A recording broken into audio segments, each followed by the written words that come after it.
Hello and welcome back to another video. In this video I'm going to go over oil catch cans. In one of my previous videos I ended up having a P0171 lean issue that popped up, and it was because of one of the hoses was cracked on my oil catch can, allowing too much air to get into the intake. Now a couple commenters wanted to know, do I really need an oil catch can? How do you set one up, etc. So in this video I'm going to explain it.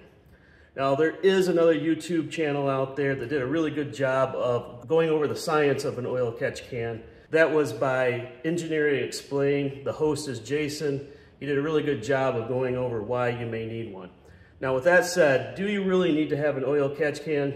I say yes. Well, maybe not. Well, probably not. And I'm going to go answer all three of those with this video. Now to get started, we're going to go over a little bit about the explanation of having an oil catch can and why, and then we'll get into answering those three questions. And if this makes sense for you, this is going to be how you're going to set this up. Right now we're on a Nissan Frontier with a 4.0 engine in it. All right, to get started. Now I have set up my oil catch can over here on the rider side. However, you can pretty much put it in any place on and around your engine. I just recommend the shortest distance possible, and of course right here makes the most sense. Now to start out with, I've already had mine installed, but if you don't, you're going to have a single hose that goes to the back here, and then we'll wrap up to right here.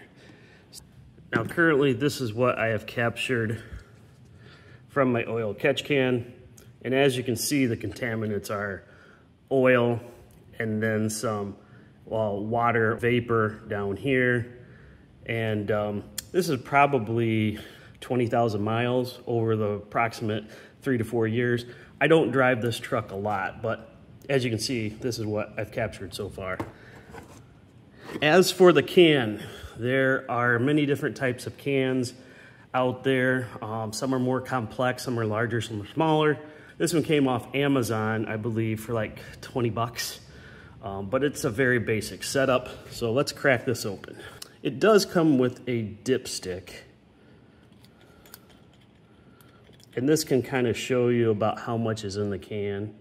I don't know if you can see that very well, but there's not a lot in here.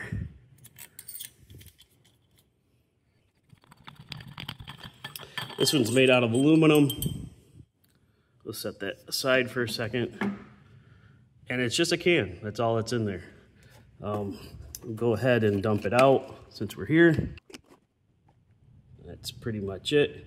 This probably has like 5,000 miles on this can. I haven't, usually what I do is I've changed the oil. I end up dumping out the contents in there. And then on the underside, what you'll have here is, of course, the dipstick. This has a separator in here, and what this is basically just a stainless steel pad. And all of what you see here came in the kit. So you can see that there. And that helps to separate the oil so it doesn't get pushed back into the intake.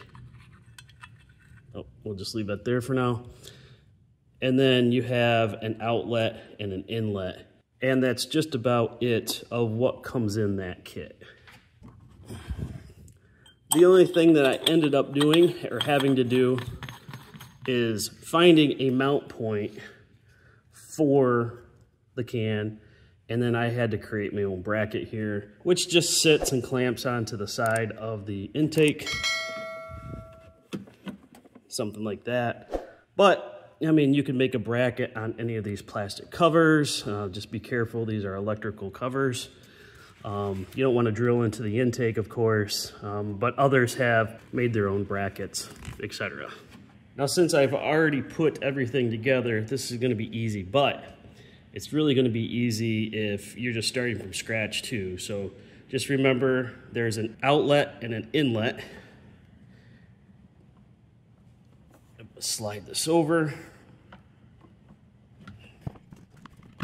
Now let's go ahead and talk a little bit of why a modern day engine would have oil coming out of it and designed for that oil to go back in to get reburnt. Well, a modern day engine, on top of the head, and you can kind of see the head down here. Let me see if I can get a better angle, but it's down here where you can kind of see that spark plug coil. And inside the top of that head, where your valve cover covers up the valves, it will build up pressure. At some point in time while the engine's running, that pressure has to be released.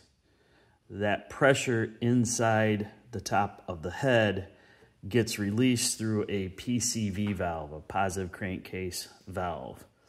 And what that allows that pressure to do is then exit the top of the engine, and then with that it brings along contaminants like moisture that comes back into the intake. Now, in older engines, what they'd end up doing is just dropping those contaminants onto the ground, but with emissions regulations, they have to go ahead now and put it someplace else in which they've designed it to go back into the engine to get reburnt. That's why the engine burns a little bit of oil, even new engines as well. And that is really why having a catch can will catch that excessive oil and moisture so that all of that doesn't go back into the engine to get reburnt. All right, let's talk about the three positions of do you need an oil catch can. Now in this particular engine, this is a multi-port fuel injection. Air comes in this way, travels up, collects any oil that's coming out of the top of the head, and it puts it back into the top of the engine. The gas is sprayed into the head over the intake valve, and it cleans off those valves, essentially not carboning up the valves. Your gas manufacturers put additives into the gas in order to clean those valves better and keep them clean. So this engine doesn't really require an oil catch can. Now there are benefits of having an oil catch can. One, you're not burning moisture and oil, more efficiency inside the engine. You won't notice really any miles per gallon increase or horsepower. You may see a little bit over a long period of time. The one thing that helps keep other components clean of not burning that oil is contaminating the O2 sensors and the catalytic converter, any more so than what small amounts of oil are already being burnt during the combustion process.